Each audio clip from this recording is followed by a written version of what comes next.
At 24, Lydia thought she should be further in life. She had graduated with a bachelor's degree in business administration. On paper, she was accomplished, educated, ready for the world. But reality felt different. Oh, she was back in her parents' house, back in her childhood bedroom, back under rules. Her family was known across town as that strong Christian family. Her father, Pastor Daniel Muwonge, was respected. Not loud, not dramatic, just firm in faith. Her mother, Esther, was known for prayer. The kind of woman who woke up at 4 a.m. to kneel beside her bed and whisper her children's names to God. Lydia had grown up in church, Sunday school, youth choir, Bible study. People used to say, "That one, she'll become a pastor's wife." But Lydia didn't want to become anyone's expectation. She wanted freedom. And freedom to her had a name: Ryan. Lydia met Ryan during her final year at university. He was confident, charming, slightly rebellious, the kind of man who rolled his sleeves up and laughed loudly in quiet rooms. But it wasn't Ryan who changed Lydia first. It was her best friend, Vanessa. Vanessa was bold, independent, unapologetic. "Lydia," she would say, flipping her long braids over her shoulder, "you're 24, not 14. Why are you still living like a boarding school prefect?" Vanessa moved out at 21. Vanessa had a car. Vanessa posted photos at restaurants Lydia had only seen on Instagram. Vanessa had freedom, and Lydia began to feel embarrassed about her life.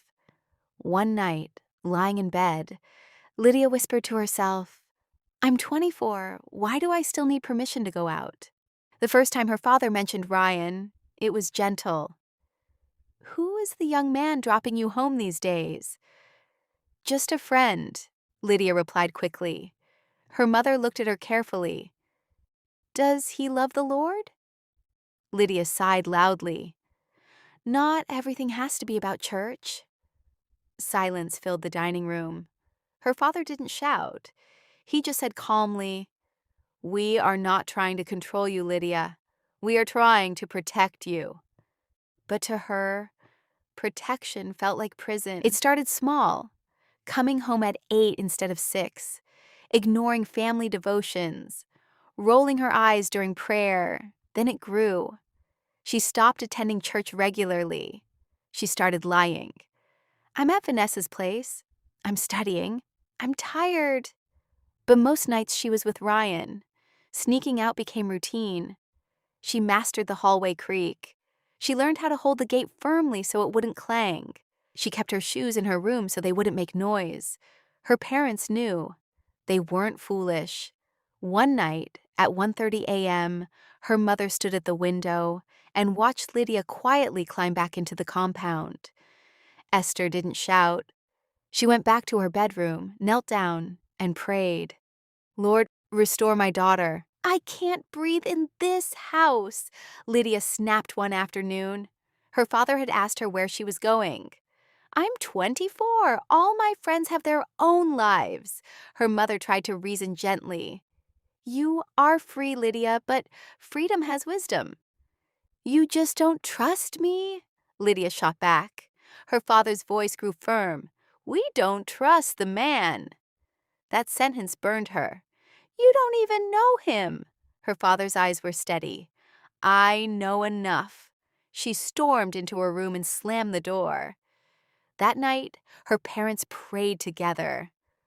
"God, remove whatever is blinding her," her father whispered. Ryan didn't like her parents.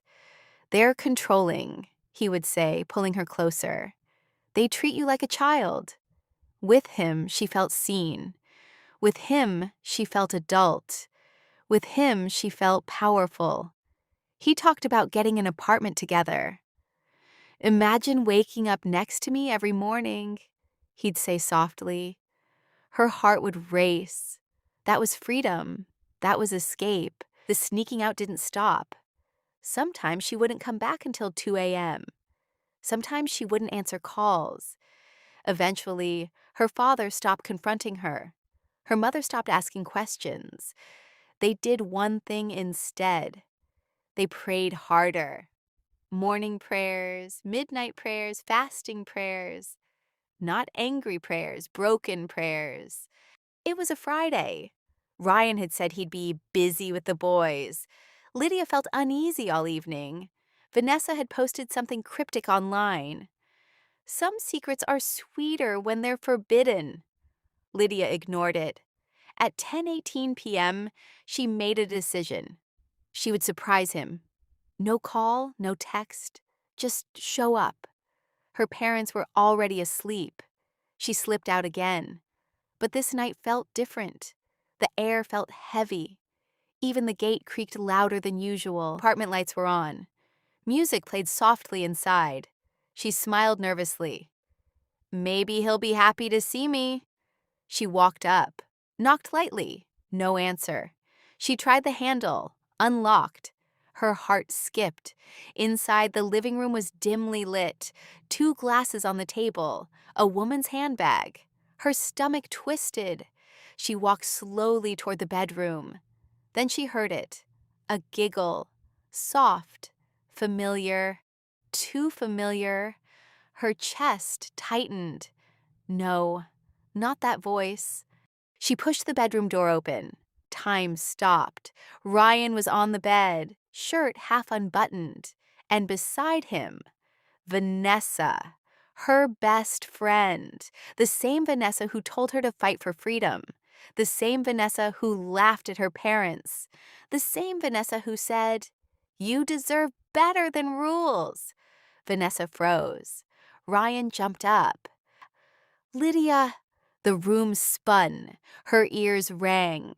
Her hands trembled. She couldn't even cry. She just stared. "How long?" she whispered. No one answered. "How long?" she repeated louder. Vanessa looked down. 2 months. 2 months. 2 months of advice. 2 months of encouragement. 2 months of pretending. Ryan tried to speak. "It just happened." Lydia laughed, a hollow, broken sound. "Nothing just happens." Her knees gave in. She sat on the floor, not because she was weak, but because the weight of truth crushed her.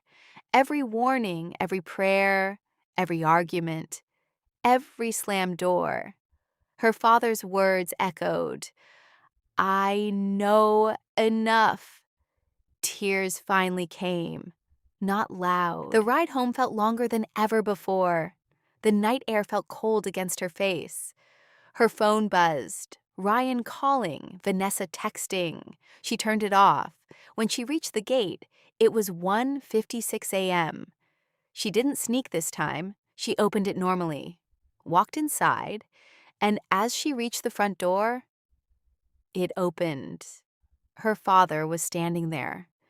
He had been awake. Her mother stood behind him, neither angry, just concerned. One look at her face. And her mother knew. Esther rushed forward and held her, and Lydia broke. Not because of Ryan, but because she finally understood. They were never her prison. They were her protection. That night, she knelt beside her parents. For the first time in months. "I'm sorry," she sobbed. Her father placed his hand on her head. "We never stopped loving you." Her mother whispered, "Sometimes God lets us see the truth ourselves." Lydia learned something painful that night. Freedom without wisdom is destruction. Rebellion feels powerful until it leaves you broken. Sometimes the people you think are controlling you are the ones covering you in prayer. Sometimes God doesn't block the door. He lets you walk through it, so you can see what was waiting on the other side. And sometimes heartbreak is not punishment. It is rescue.